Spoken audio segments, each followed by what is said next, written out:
പിന്നെ പരമേശ്വരൻ സാറിനോട് ഒരു പ്രധാനപ്പെട്ട കാര്യം കൂടി പറയാനുണ്ട്. എന്താ?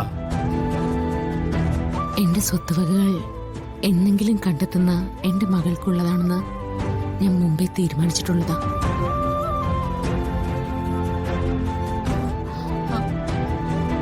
വേണ്ടപ്പെട്ടവരോടത് പറയുകയും ഏർപ്പാടാക്കുകയും ഒക്കെ ചെയ്തിരുന്നതാ.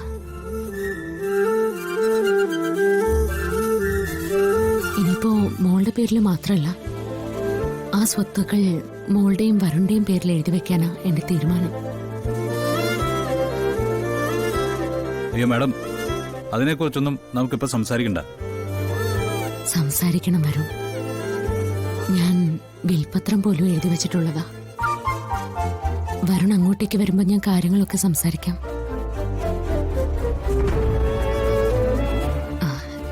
എന്നാ പിന്നെ ഞാൻ ഇറങ്ങട്ടെ.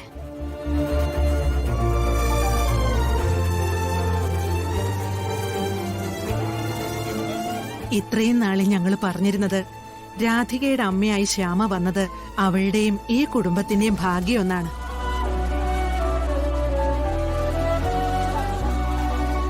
പക്ഷേ രാധിക മകളായി പറഞ്ഞത് ശ്യാമയുടെയും ഭാഗ്യാണ്.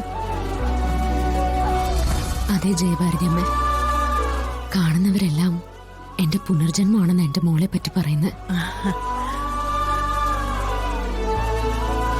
അങ്ങനെ നോക്കിയാ ഞാൻ എത്രയോ കാലം എന്റെ മോളിനോട് ജീവിക്കും.